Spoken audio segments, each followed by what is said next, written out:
You're the founder, you're the CEO, you're the big cheese. You saw a need. When did that happen?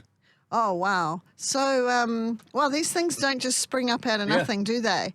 So we really started reaching out to kids almost 21 years ago, actually more than 21 years ago. But as you know, things you just don't wake up one morning and think, hey, today's the day I'm going to do it. Although you do that on a Feeding 5,000 day, don't you? You do get up and think today's the day, which is a very exciting day. We're so thrilled about today.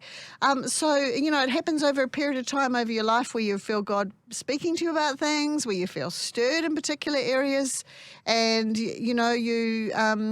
you believe that you're meant to do something. So then you become intentional about doing that thing that you believe you're meant to do, and the burden of it grows. So the burden of Orphans Aid grew from a young girl to my teens when I was doing a lot of youth work, and then into your 20s, and it's like, okay, what do I want to do with my life? What is it that's really important? There's children that are struggling. There's people globally that are in dire need. It's not good enough for us just to say, oh, isn't that sad? Oh, isn't that tragic? We have to do something about it. So that was the birthing of Orphans Aid International. We had to do something about it. Can I, at the moment, we talk about how, there's about 5,200 or so kids at the moment in the feeding programs around the world. And I know Orphans Aid works in a number of different countries, but it did kind of originate just in one place, right? With a couple of children that you came into contact with and basically couldn't get them out of your mind and decided you're going to do something about these abandoned kids. Well, sort of like that. We went to Romania purposefully.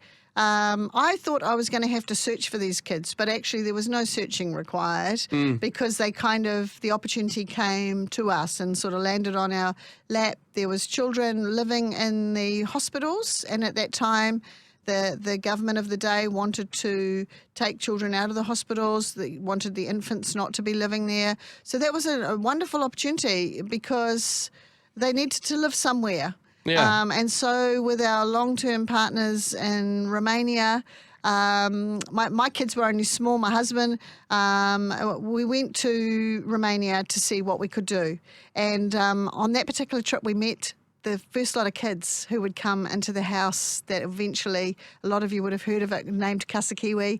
And there was the first 4 original children came, and wow, they're grown up now and they feel like family, So that was 2004. And from the first 4, it went to 6 and then went to 12 and... It keeps going on from there. So can you talk to us a little bit about the length of time that you've known? I mean, I went to India with you last year to Calcutta and saw some of the feeding programs there. And I know you've been doing work in India for a long time as well. And there was a woman who came down, I've forgotten her name, unfortunately, but she came down, she brought her 2 daughters with her, and she used to be one of the kids that you fed many years ago, right? Yeah, so her name was Mahima. Yeah. Yeah, and we've got photos of her when she was very small on the streets. And... some faces they come and go. Other faces, Stay. and people you meet over many, many years.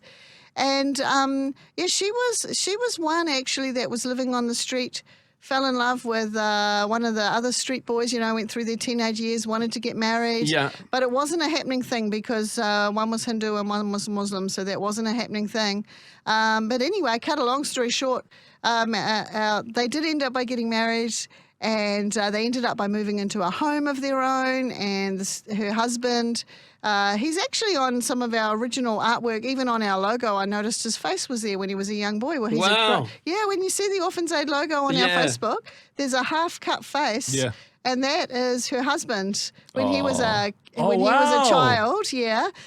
So grown man now, looks after the family. They've got their own home. So 2 of them, childhood sweethearts on the street. It's a very no cool longer story. on the street. Yeah, and it is a cool story because the cycle was broken, and they're still very much being mentored and helped by the team because they're still young adults and I've haven't had the privilege of many of the things that we grow up with the privilege of being taught some life skills or survival on the street. It's survival, You've seen it all. There'll be countless stories that you can share with us. the need, we've put the need in front of people this morning about about $2 providing a healthy meal for a child. But it's more than providing food on a plate.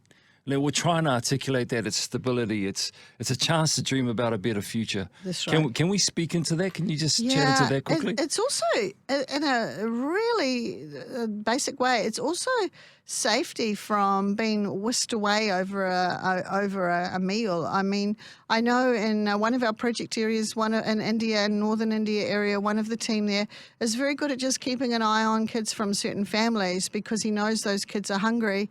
So when someone comes to traffic, when someone comes and they're looking for a child to kidnap or take away, they'll offer them, hey, come for a curry, come for some rice, and that's the last of the child. So, you know, mum and dad are perhaps, or mum or dad or whoever, are perhaps alcoholic, they're out to it, and the children are running around, they're hungry. So that's the time that the predators will come and, you know, for the price of a meal, a kid will wander off with a stranger because, hey, they're hungry. They're desperate, right? Well, we don't like being hungry, do we? You know, so and to be hungry for a long time. One of the things that I really noticed when we first got involved, actually in really all the project areas, is that the street children, or those doing it really hard, didn't actually have any expectation of a meal.